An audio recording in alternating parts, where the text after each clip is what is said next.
Hello friends, स्वागत है आपका मेरे यूट्यूब चैनल में। आज का वीडियो बहुत ही खास होने वाला है।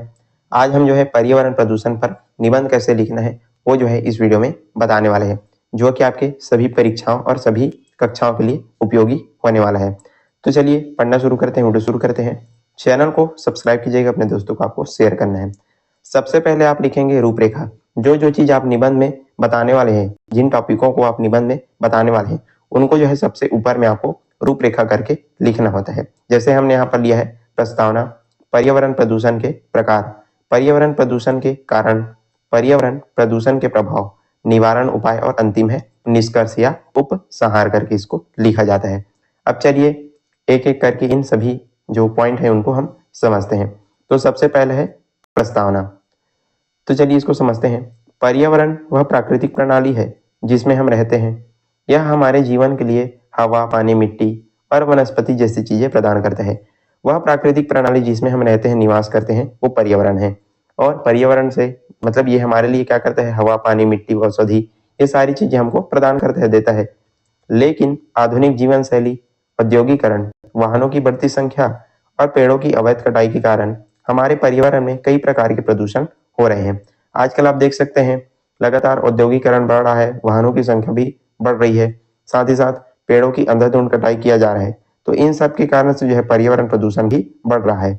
यदि इस समस्या को गंभीरता से नहीं लिया गया तो इसका प्रभाव मानव जीवन और प्रकृति पर विनाशकारी होगा। लोग यदि हम इस समस्या को गंभीरता से नहीं लेंगे, इस पर ध्यान नहीं देंगे, तो इसका विनाशकारी प्रभाव हमको देखने को मिल सकता है और मिल भी रहा है, आजकल आप देख रहे हैं। दूसरा पॉइंट आप लिखेंगे पर्यावरण प्रदूषण के प्रकार। कौन कौन से प्रकार हैं, कौन सी वो चीजें हैं जिसके कारण से हमारा पर्यावरण प्रदूषण होता है। तो इन सबको आपको लिखते जाना है। तो सबसे पहला आप लिख सकते हैं वायु प्रदूषण। आप इसको ध्यान से समझते जाइए। यदि आप समझ गए तो आप आसानी से अपने तरीके से पूरा जो निबंध है वो लिख सकते हैं। तो पहला हमने यहाँ पर लिया हुआ है वायु प्रदूषण के लिए। तो चलिए इसको समझते हैं।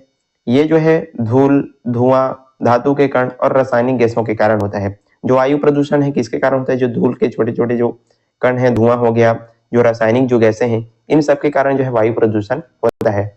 इसका मुख्य स्रोत कार, फैक्ट्रियां, कोयला और पेट्रोलियम का जलना है। लगातार कारों से क्या निकल रहा है, धुआं निकल रहा है। फैक्ट्रियों से भी जो जहरीली जो गैस है, जो धुएं हैं, वो निकल रहे हैं। तो इन सब कारणों से हमारा जो वायु प्रदूषण है वो हो रहा है। इसके प्रभाव, तो कौन कौन से इसके प्रभाव हमको देखने को मिलता है। तो इसका मुख्य प्रभाव सांस की बीमारियां, वैश्विक तापमान में वृद्धि और ओजोन परत की क्षति के रूप में देख सकते हैं। आप अभी लगातार श्वास लेने में लोगों को दिक्कत हो रही है, जैसे बड़े बड़े शहरों में आप देख सकते हैं। साथ ही साथ जो तापमान है वो भी लगातार बढ़ रहा है और ओजोन परत की जो क्षति है उसके रूप में हमको ये जो वायु प्रदूषण है उसका प्रभाव देखने को मिल रहा है। फिर है दूसरा जल प्रदूषण।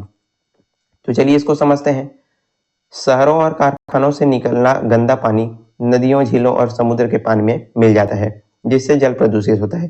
जो भी शहर है, जो भी कारखाना है, उसमें से जो गंदा पानी उसको कहाँ छोड़ दिया जाता है, नदी नालों में, झीलों में वो छोड़ दिया जाता है। तो ये सारी जो चीजें हैं, गंदा जो पानी है वो मिल जाता है उसमें जा करके, जिससे क्या होता है, हमारा जो जल है वो प्रदूषित हो जाता है। रासायनिक अपशिष्ट, औद्योगिक कचरा और प्लास्टिक, ये सभी बहुत हानिकारक है। तो जितने भी अपशिष्ट पदार्थ हैं, उद्योगों से निकला हुआ जो कचरा है, प्लास्टिक है, ये सारी चीज जाकर के किस में मिल रही है, जल में मिल रही है, जिससे जल प्रदूषण हो रहा है। अब चलिए इसके प्रभाव देखते हैं। जल में रहने वाले मछलियों और जलीय जीवों की मृत्यु, मानव स्वास्थ्य पर नकारात्मक असर, पीने के पानी की कमी इसका मुख्य प्रभाव है।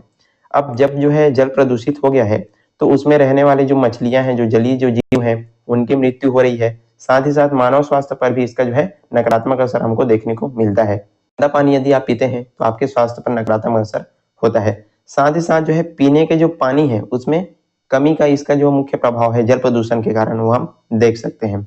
फिर तीसरा मृदा प्रदूषण, यानी कि मिट्टी प्रदूषण। तो चलिए इसको समझते हैं। जिस मिट्टी पर अन्न, फल, सब्जियां उगती है वे आज प्रदूषित हो चुकी है। अंधाधुंध कृषि रसायन, कीटनाशक का प्रयोग, औद्योगिक कचरा और प्लास्टिक के कारण मिट्टी प्रदूषित होती है।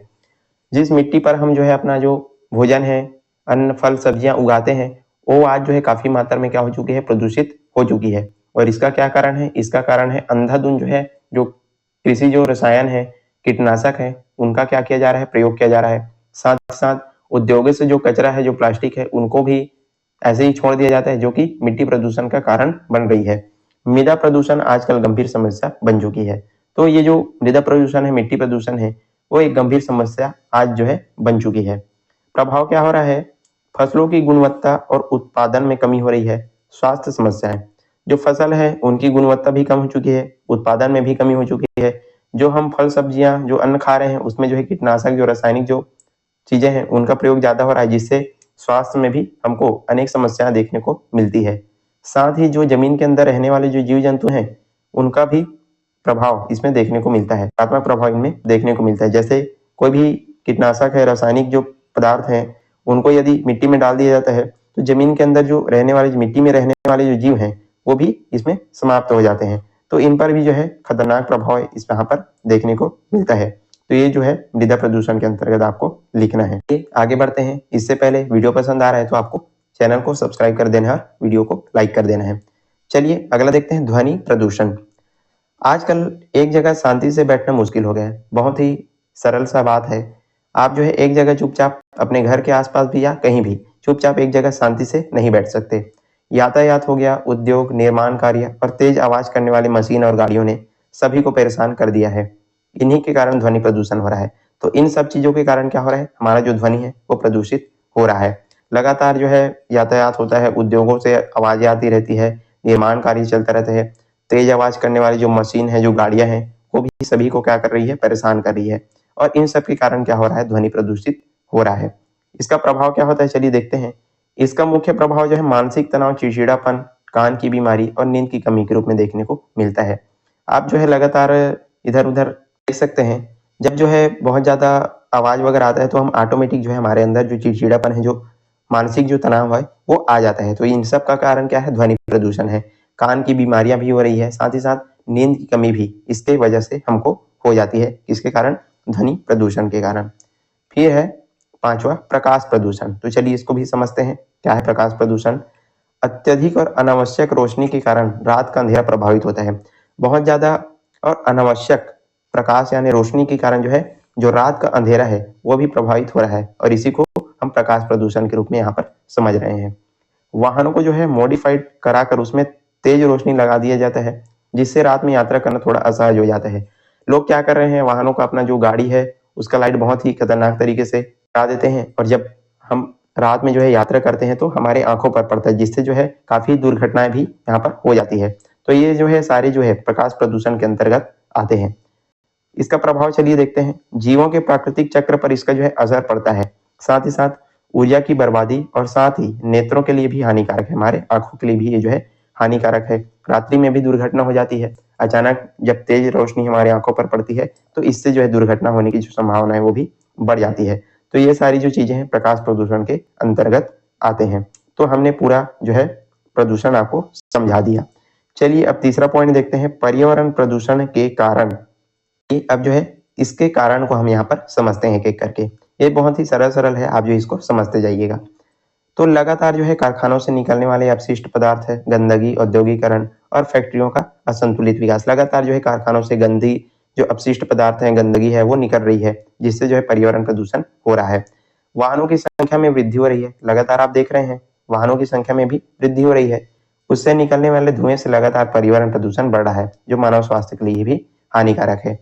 और तीसरा देखते हैं, प्लास्टिक के पदार्थ और रासायनिक अपशिष्ट का गलत तरीके से निपटान किया जा रहा है। प्लास्टिक का जो पदार्थ है उसका बहुत ज्यादा उपयोग कर रहे हैं। जो रासायनिक जो अपशिष्ट है, जो कचरा वगैरह है, उसका भी गलत तरीके से निपटान किया जा रहा है। तो ये सारी जो चीजें हैं पर्यावरण प्रदूषण को बढ़ा रही है। प्लास्टिक जलाने से उससे निकलने वाले धुएं में काफी मात्रा में जहरीली गैस होती है, जिससे मानव, पशु, पक्षियों पर असर पड़ता है। यदि प्लास्टिक जल रहा होता है और पास से आप गुजरते हैं तो कितनी बदबू उसमें आती है। बहुत ज्यादा ये जो गैस है वो जहरीली होती है, जो प्लास्टिक जलाने से आती है। तो इन सब के कारण जो है पर्यावरण प्रदूषण हो रहा है। साथ ही साथ क्या हो रहा है? पेड़ पौधे कार्बन डाइऑक्साइड को ग्रहण कर ऑक्सीजन देते हैं, लेकिन आज पेड़ों की अंधाधुंध कटाई की जा रही है। लगातार पेड़ को काटा जा रहा है, सड़कें बनाई जा रही है, सारी चीजों का निर्माण किया जा रहा है, पेड़ों को काट दिया जा रहा है। वृक्षों को सिर्फ फोटो खिंचाने के लिए लगाया जाता है। पेड़ लगाने के बाद सही तरीके से उनकी देखभाल भी नहीं होती। लोग क्या करते हैं? वृक्ष लगाते हैं, बढ़िया फोटो वगैरह खिंचा लेते हैं, लेकिन पेड़ लगाने के बाद वो पेड़ कैसा है, क्या है, उसमें कोई भी ध्यान नहीं देता, रख रखाव उसका नहीं किया जाता। लेकिन यहाँ पर हमको बिल्कुल समझना है।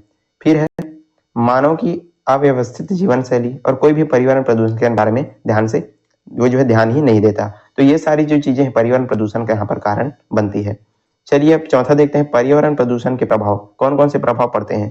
प्राकृतिक आपदाओं की वृद्धि जैसे सूखा, बाढ़, ये सभी पर्यावरण प्रदूषण के मुख्य प्रभाव हैं।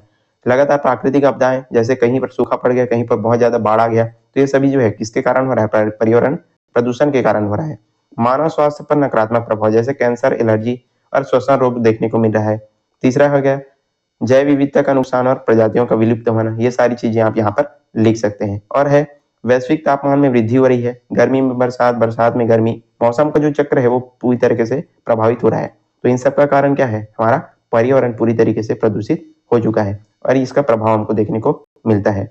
फिर है निवारण उपाय, इसका हम जो है कैसे निवारण कर सकते हैं, चलिए इसको समझते हैं। आप लिखिएगा, जितना हो सके अधिक से अधिक पेड़ लगाने चाहिए और लगाने के बाद उन्हें बड़े होने तक उनका ध्यान रखना चाहिए। सिर्फ पेड़ लगाना ही काफी नहीं, उनका बड़े होने तक उनको ध्यान में हमको रखना भी चाहिए। प्लास्टिक का कम उपयोग, और आजकल लोग कचरे को घर के आसपास ही फेंक देते हैं, उनका उचित प्रबंधन होना चाहिए। जो भी प्लास्टिक है, जो भी कचरा है, उन सब का जो है उचित प्रबंधन होना चाहिए, जिससे हम काफी हद तक इसको रोक सकते हैं। कारखानों से निकले औद्योगिक अपशिष्ट और धुएं को नियंत्रित करना अति आवश्यक हो गया है। जो भी कारखाने हैं, वहां से निकलने वाला जो भी अपशिष्ट पदार्थ है, जो भी धुआं है, उसको नियंत्रित करना बहुत ही आवश्यक हो गया है। स्वच्छ ऊर्जा जैसे सौर ऊर्जा, पवन ऊर्जा का उपयोग, ताकि प्रदूषण को काफी हद तक कम किया जा सके, तो इसका हम जो है प्रयोग कर सकते हैं। नागरिकों में जागरूकता और सरकारी नीतियों का पालन, सबसे पहले नागरिकों को, लोगों को जो है जागरूक होना पड़ेगा, इस विषय पर जो है उनको गंभीर होना पड़ेगा, तभी इससे जो है बचा जा सकता है। ये अब अंतिम पॉइंट, निष्कर्ष, उपसंहार इसका देख लेते हैं। पर्यावरण हमारे जीवन का आधार है, यदि हम इसे प्रदूषित करने के लिए अपने व्यवहार को नहीं बदलेंगे तो आने वाली पीढ़ियों को गंभीर समस्या का सामना करना पड़ेगा। हम आज नहीं संभलेंगे तो आने वाली पीढ़ियों पर इसका जो है काफी नकारात्मक असर देखने को मिल सकता है। प्रत्येक व्यक्ति को अपने स्तर पर प्रदूषण कम करने और प्रकृति की सुरक्षा का प्रयास जरूर करना चाहिए। हम सभी इस धरती पर रहते हैं और जो व्यक्ति है उनको जागरूक होना पड़ेगा और प्रदूषण को कम करने के लिए अपने तरफ से प्रयास जरूर करना चाहिए। पर्यावरण संरक्षण हमारी जिम्मेदारी है और यही हमारी धरती को सुरक्षित रखने का सबसे बड़ा माध्यम है। तो हमको अपने पर्यावरण को बचाना है, प्रदूषित होने से हमको इसका जो है संरक्षण करना है और ये हमारी जिम्मेदारी है। तो इस तरह से आप जो है इसका निबंध आप लिख सकते हैं और यहीं पर हमारा ये जो वीडियो है समाप्त होता है। हमने काफी बहुत अच्छे तरीके से पूरा जो निबंध है आपको समझा दिया। आई होप आपको सारी चीजें अच्छे से समझ में आ गई होगी। वीडियो पसंद आए तो लाइक कीजिएगा, ज्यादा से ज्यादा शेयर करने और चैनल पर नहीं है तो जरूर सब्सक्राइब कर लीजिएगा। चलिए आज के लिए बस इतना ही, मिलते हैं इस प्रकार के अन्य वीडियोस के साथ, तब तक के लिए पढ़ते रहिएगा। धन्यवाद।